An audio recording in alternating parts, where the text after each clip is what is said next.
tak sempat terhenti, seperti jarum jam dinding yang tidak berfungsi.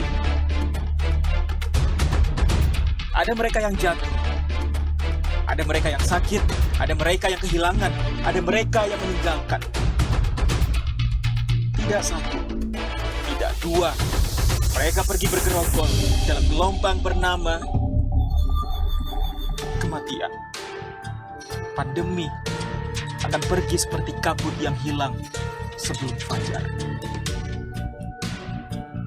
Asal kalian tidak membawa ego, bergerombol di sana-sini, berhahaha mengabaikan yang diatur.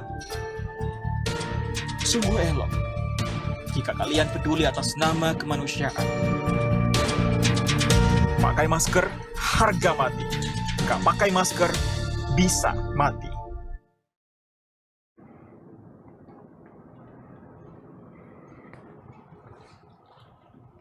Assalamualaikum warahmatullahi wabarakatuh. Selamat sore, salam sejahtera untuk kita semuanya. Hari ini saya akan menyampaikan perkembangan penanganan COVID-19 di Indonesia. Secara umum, tren perkembangan pandemi COVID-19 di tingkat nasional cukup positif. Hal ini terlihat dari hasil PPKM di Jawa Bali yang menunjukkan berbagai daerah telah berhasil menurunkan level PPKM-nya. Beberapa kabupaten kota bahkan berhasil turun ke level 2. Selain itu, pemerintah juga menambahkan wilayah aglomerasi yang masuk ke PPKM level 3, yaitu Malang Raya dan Solo Raya. Selanjutnya, capaian positif juga terlihat dari penerapan PPKM di luar Jawa Bali, yang untuk pertama kalinya secara nasional terdapat 1 kabupaten kota yang berhasil masuk ke PPKM level 1. Penting untuk diketahui, penyesuaian aturan PPKM akan tetap dilakukan secara bertahap sesuai dengan uji coba menggunakan aplikasi Peduli Lindungi. Selanjutnya, penggunaan Peduli Lindungi akan diterapkan di lebih banyak sektor aktivitas masyarakat. Selanjutnya, saya akan menyampaikan perkembangan COVID-19 di Indonesia. Persentase kasus aktif di Indonesia yang sempat meningkat melebihi angka dunia pada bulan Juli 2021, saat ini telah menurun. Pertanggal 29 Agustus, persentase kasus aktif di Indonesia yaitu 5,34%, sudah berada di bawah dunia yang kasus aktifnya sebesar 8,56%. Jika dibandingkan dengan negara-negara dengan kasus aktif tertinggi seperti Amerika Serikat dengan kasus aktif 20,63% dan Inggris 17,72%, persentase kasus aktif di Indonesia masih lebih rendah sekitar 4 kali lipat. Kemudian, apabila disandingkan dengan negara-negara di Asia seperti Jepang dengan kasus aktif 17%, dan Malaysia 15,4%, kasus aktif di Indonesia lebih rendah 3 kali lipat. Meskipun demikian, kasus aktif di Indonesia masih lebih tinggi 4 kali lipat dibandingkan dengan India. India yang sempat mengalami peningkatan kasus yang signifikan, saat ini berhasil menekan kasus aktif hingga 1,16%. Penurunan persentase kasus aktif nasional ini merupakan perkembangan yang baik yang dicapai berkat peran aktif seluruh lapisan masyarakat. Namun perlu juga dipastikan bahwa kapasitas testing COVID-19 di Indonesia terus ditingkatkan secara merata di seluruh wilayah. Sebagai catatan, testing pada minggu ini kembali meningkat menjadi lebih dari 700.000 orang diperiksa. Dengan positivity rate yang juga turun menjadi 11,94% dari minggu sebelumnya yang sebesar 18,34%. Kabar baik yang lain yang juga perlu untuk terus dipertahankan adalah persentase kesembuhan. Persentase kesembuhan di Indonesia per tanggal 29 Agustus berada pada 91,42%, lebih tinggi dibanding dunia yang berada pada 89,36%. Sebagai informasi, angka kesembuhan Indonesia pernah mencapai yang tertinggi, yaitu 92,08% pada tanggal 3 Juni lalu. Kemudian selama lonjakan kasus bulan Juli kemarin, angka kesembuhannya sempat turun hingga 78,6%. Sayangnya, persentase kematian di Indonesia masih konsisten berada di atas persentase kematian dunia sejak Juli 2020. Pertanggal 29 Agustus, persentase kematian Indonesia berada pada 3,24%, sedangkan dunia sebesar 2,08%. Meskipun secara nasional kasus aktif dan kesembuhan Indonesia mengalami perkembangan yang cukup baik, namun kita tetap harus waspada. Dalam hal ini, kita perlu melihat data di tingkat provinsi agar bisa mengetahui provinsi mana yang menyumbangkan kasus tertinggi dan perlu segera dikendalikan. Kasus aktif masih disumbangkan oleh 10 provinsi dengan jumlah kasus aktif tertinggi, yaitu Jawa Tengah dengan kasus aktif 25.959, Jawa Barat 24.802, Sumatera Utara 22.179, Daerah Istimewa Yogyakarta 13.684, Jawa Timur 12.695, Papua 12.159, DKI Jakarta 7.764, Kalimantan Selatan 7.590, Kalimantan Timur 7.430, dan Bali 6.933. Ke-10 provinsi ini menyumbangkan 65% atau lebih dari setengah total kasus aktif di Indonesia. Terkait angka kesembuhan, saya ingin mengapresiasi 10 provinsi dengan angka kesembuhan mingguan tertinggi per tanggal 29 Agustus 2021, yaitu Jawa Barat, Jawa Timur, Sumatera Utara, Daerah Istimewa Yogyakarta, Jawa Tengah, Kalimantan Timur, Sulawesi Selatan, Bali, Riau, dan Kalimantan Selatan. Ke-10 provinsi ini menyumbangkan 68% dari total kesembuhan nasional. Terima kasih kepada seluruh tenaga kesehatan, pemerintah daerah, dan seluruh lapisan masyarakatnya yang telah bahu-membahu dan bergerak cepat dalam penanganan pasien COVID sehingga angka kesembuhannya dapat meningkat. Sayangnya, masih ada tugas besar yang perlu terus menjadi perhatian kita bersama, yaitu angka kematian.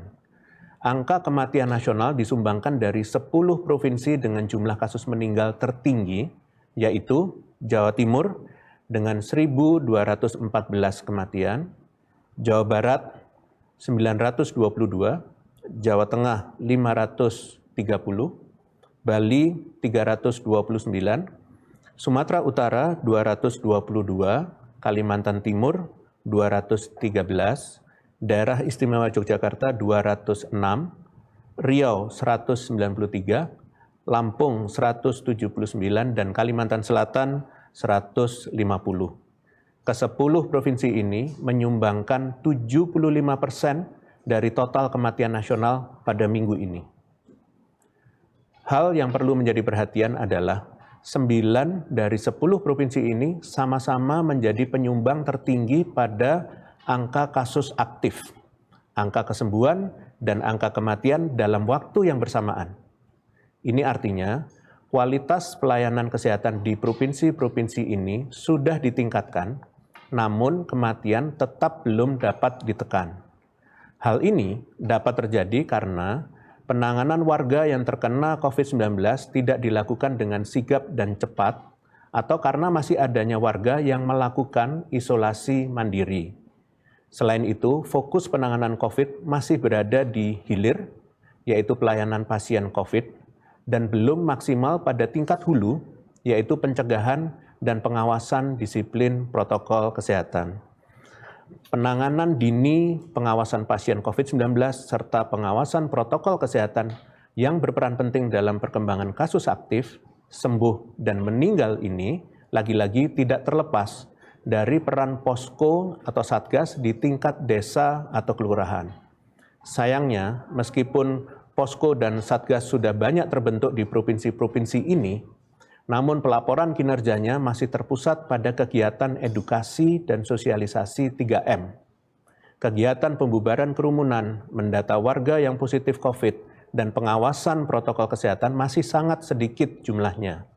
Untuk itu, dimohon kepada seluruh kepala daerah dari 10 provinsi ini untuk betul-betul memantau pelaksanaan fungsi posko di wilayah kerjanya masing-masing. Pastikan warga yang terkena COVID memanfaatkan tempat isolasi terpusat dan tidak melakukan isolasi mandiri agar kondisinya dapat dipantau, dapat minimalkan risiko kematian. Selanjutnya, saya akan mencoba memaparkan gambaran besar kebijakan pengendalian COVID-19 nasional yang berlaku saat ini. Pada prinsipnya, secara sederhana, kita bisa menjabarkan peluang penularan menjadi 3 bagian, yaitu di sekitar tempat tinggal, di perjalanan, dan saat beraktivitas di luar rumah. Untuk dapat mengatur aspek kehidupan dan jumlah masyarakat yang tidak sedikit, maka diperlukan kebijakan khusus yang dijadikan pedoman. Dan dinamika pembaharuan secara berkala adalah cerminan pemerintah untuk senantiasa responsif menjalankan tugas dan mengambil keputusan.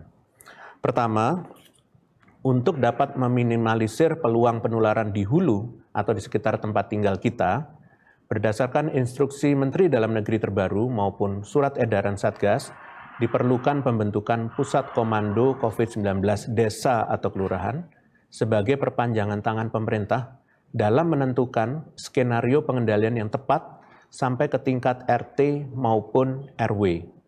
Satgas beserta posko di tingkat desa atau kelurahan memiliki 4 fungsi pengendalian COVID-19, yaitu melakukan upaya pencegahan, penanganan, pembinaan, dan pendukung yang melibatkan unsur masyarakat, pemerintahan maupun militer, mengingat permasalahan yang kompleks dan khas di tiap daerahnya.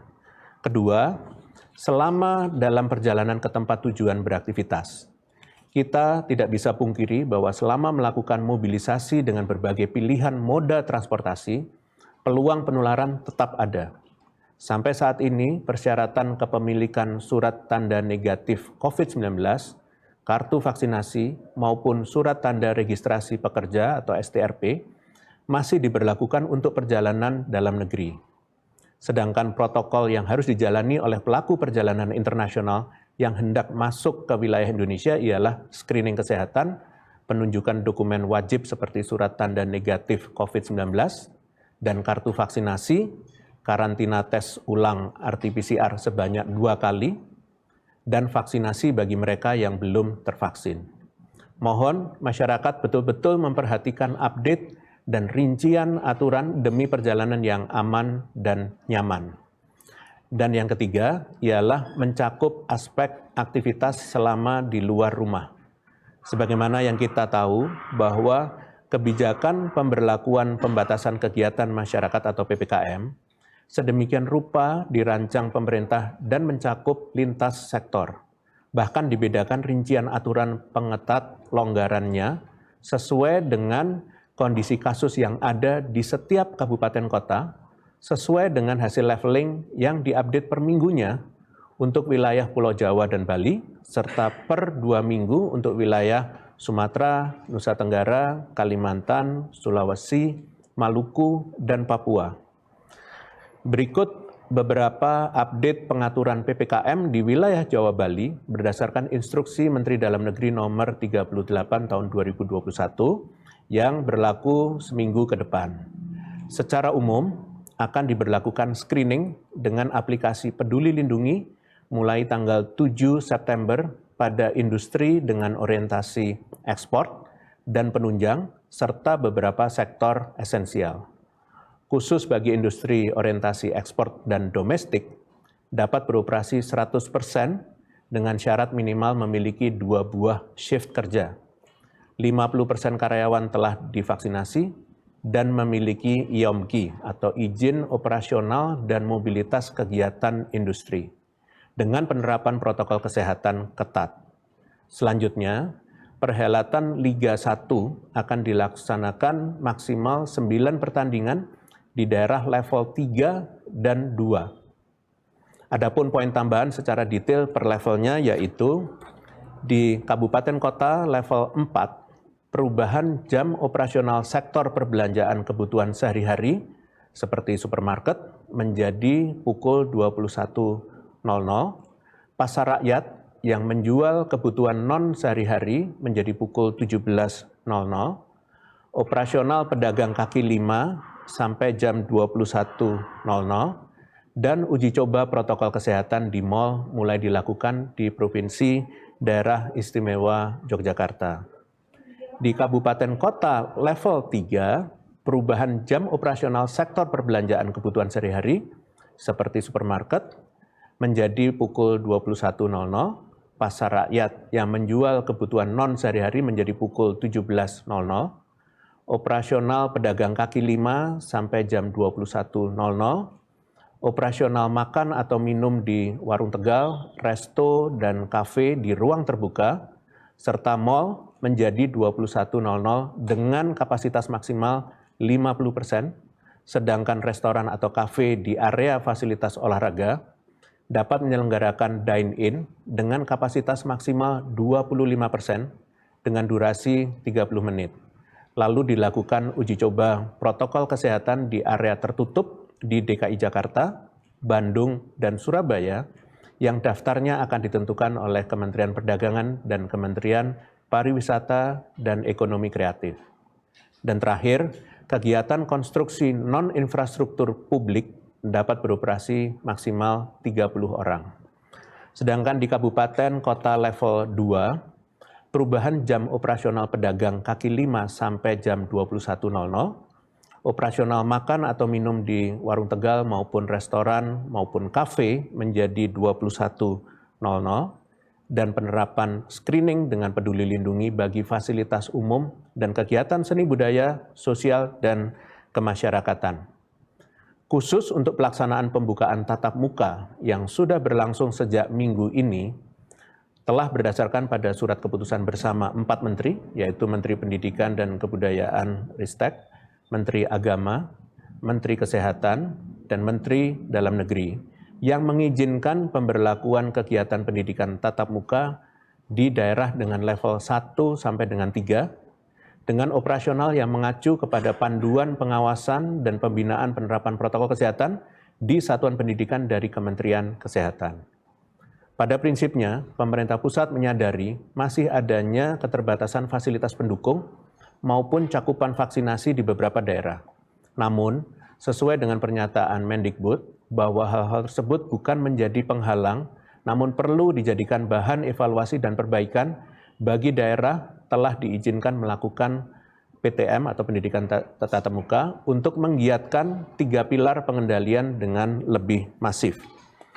Dan terakhir, walaupun saat ini data kasus COVID-19 cenderung membaik di berbagai aspek epidemiologis serta turunnya banyak level daerah, namun bukan berarti kita menjadi lengah. Malah sebaliknya, kita harus konsisten untuk bersikap hati-hati. Kita mengetahui bersama bahwa dengan modal kasus yang cukup terkendali saat ini, pemerintah telah merelaksasi pengaturan di berbagai aktivitas, khususnya di fasilitas publik, sehingga perlu disikapi dengan penerapan protokol kesehatan yang ketat. Oleh karena itu, mulai 1 September akan dibentuk Satgas yang terdiri dari petugas asosiasi dan ikatan pengelola di 11 jenis fasilitas publik atau institusi, di antaranya di tempat aktivitas ekonomi dan belanja, aktivitas hiburan dan olahraga, aktivitas penyediaan akomodasi, aktivitas pelayanan kesehatan, transportasi, aktivitas kerja, aktivitas pendidikan dan sosial, aktivitas penegakan hukum, aktivitas energi dan lingkungan, serta aktivitas keagamaan. Nantinya, Satgas di fasilitas publik ini akan menjalankan 3 fungsi utama, yaitu pencegahan, pembinaan, dan pendukung. Diharapkan gambaran mengenai apa yang harus kita perhatikan dalam menjalankan aktivitas dengan menyadari kebijakan terkini yang berlaku dapat memupuk rasa tanggung jawab kita untuk andil dalam mempercepat transisi hidup berdampingan dengan COVID-19. Sebagai penutup, saya ingin menyampaikan informasi terkini terkait COVID-19.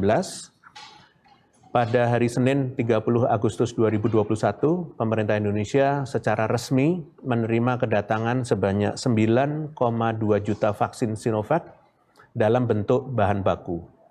Vaksin dalam bentuk bahan baku membuat Indonesia memiliki lebih dari 217,9 juta dosis vaksin, baik dalam bentuk bulk maupun vaksin jadi. Masuknya vaksin ini merupakan komitmen pemerintah untuk terus memenuhi kebutuhan vaksin di tingkat nasional. Terakhir, saya ingin menyampaikan bahwa terkait dengan penyebaran suatu virus, termasuk di dalamnya adalah virus COVID-19, ada beberapa tingkatan penyebaran yang terjadi. Saat ini, kita masih berada dalam situasi pandemi, yaitu suatu keadaan di mana penularan virus COVID-19 dirasakan serempak di berbagai belahan dunia.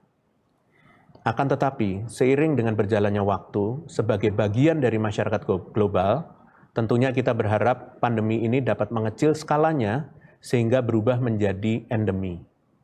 Meski nantinya COVID-19 berubah statusnya menjadi endemi, bukan berarti virus ini serta-merta hilang.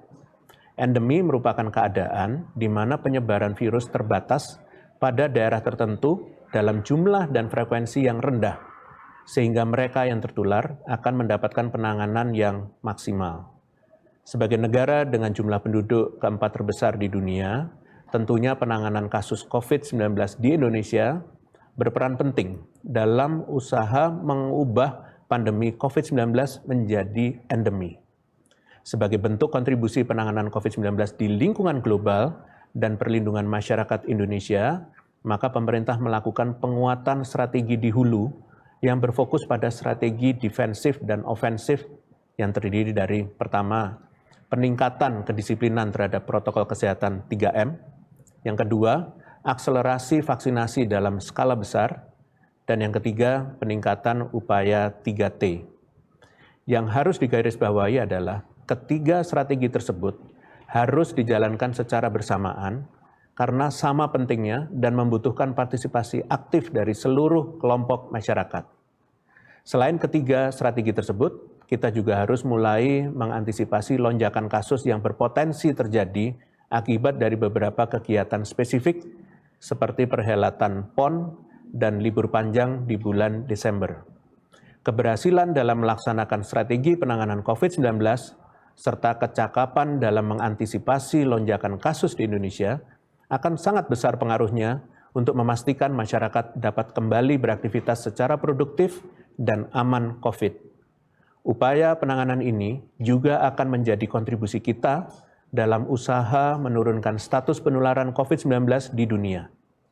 Demikian konferensi pers pada hari ini. Saya lanjutkan dengan sesi tanya media. Terima kasih. Ya, selamat sore Prof. Pertanyaan pertama dari hendroberita1.com dan fitriliputan6.com. Bagaimana tanggapan Satgas COVID-19 terkait survei KPAI yang menyatakan bahwa mayoritas peserta didik sebesar 88% siap divaksin, sementara sisanya menolak vaksinasi. Di satu sisi, beberapa sekolah di level PPKM 1, 2, dan 3 masih belum melakukan pembelajaran tatap muka terbatas, lantaran cakupan vaksinasi pelajar di sekolahnya rendah. Apakah vaksinasi pelajar tersebut syarat utama untuk dipertimbangkan dalam PTM? Lalu bagaimana evaluasi pembelajaran tatap muka hari pertama kemarin? Apakah adanya penurunan level PPKM di sejumlah daerah sekarang berpeluang untuk menambah jumlah sekolah yang melakukan PTM terbatas atau menunggu evaluasi pelaksanaan sekolah yang sudah menjalankan PTM terlebih dahulu? Terima kasih berita1.com dan liputan6.com. Hasil survei tersebut menunjukkan bahwa mayoritas peserta didik memiliki kesadaran dan kemauan untuk berpartisipasi dalam program vaksinasi nasional. Penting untuk diketahui bahwa vaksinasi bagi peserta didik maupun tenaga pendidik ini merupakan upaya pemerintah untuk memastikan perlindungan yang maksimal dalam menjalankan kegiatan pembelajaran tatap muka. Berdasarkan data per tanggal 31 Agustus, telah sebanyak 1,9 juta tenaga pendidik dan 1,7 juta anak usia 12-17 tahun yang tergolong usia pelajar yang sudah divaksin penuh. Pemerintah memastikan bahwa vaksin yang digunakan aman, efektif, dan juga minim efek samping. Lalu terkait pembelajaran tatap muka terbatas sudah diselenggarakan di beberapa daerah di Indonesia yang sudah berada di level 1 sampai dengan 3 seperti DKI Jakarta, Jawa Tengah, dan Jawa Timur. Secara umum, penyelenggaraan PTM terbatas sudah berjalan dengan baik dan ditemukan beberapa catatan terkait protokol kesehatan yang nantinya akan terus diperbaiki baik meliputi random testing, rekapitulasi laporan kasus COVID-19, maupun cakupan vaksinasi di satuan pendidikan. Bagi daerah yang telah berhasil menurunkan level daerahnya, maka dipersilahkan untuk menyesuaikan pengaturan pembatasan kegiatan sesuai dengan instruksi Menteri Dalam Negeri yang berlaku. Penting untuk diketahui bahwa untuk memastikan PTM terbatas ini dapat berjalan dengan baik, maka dibutuhkan sinergi yang kuat antara pemerintah, pihak sekolah, dan orang tua murid. Melalui sinergi yang baik ini, maka aktivitas siswa di sekolah dapat terpantau dengan baik dan dapat mencegah potensi penularan COVID-19. Jika nanti ditemukan adanya siswa yang terinfeksi COVID-19, maka kegiatan PTM di sekolah tersebut akan dihentikan selama 3 hari. Terima kasih. Pertanyaan kedua dari Cahya Mulyana Media Indonesia, bagaimana melihat penurunan kasus COVID secara nasional? Apakah ini berkat koordinasi intensif dengan kepala daerah yang semakin baik? Terima kasih Media Indonesia. Tren kasus konfirmasi mengalami penurunan yang cukup signifikan. Capaian ini merupakan kontribusi dari peran seluruh pihak dalam mengendalikan pandemi COVID-19 di Indonesia. Selain itu, koordinasi yang baik antara pemerintah pusat dan pemerintah daerah juga terus terjalin sehingga kebijakan di tingkat nasional dapat dijalankan dengan baik hingga di daerah seperti rapat koordinasi rutin Forkompimda, pimpinan teknis, termasuk pula pembentukan sekretariat bersama Gerakan Solidaritas Nasional Penanganan COVID-19 sebagai wadah penguatan koordinasi pusat dan daerah dalam percepatan pengendalian pandemi beberapa waktu yang lalu. Oleh karena itu, saya meminta kepada seluruh pihak untuk dapat terus menjaga tren positif ini. Jangan sedikit pun lengah walaupun tren kasus konfirmasi mengalami penurunan. Kita harus terus waspada dengan tetap berpedoman pada protokol kesehatan 3M, deteksi dan penanganan yang baik melalui 3T, dan program vaksinasi nasional. Ketiga hal ini merupakan kunci utama pengendalian COVID-19 sehingga nantinya terwujud masyarakat yang produktif dan aman COVID-19. Terima kasih atas pertanyaan dari media. Dengan demikian konferensi pers berakhir. Selamat sore. Wassalamualaikum warahmatullahi wabarakatuh.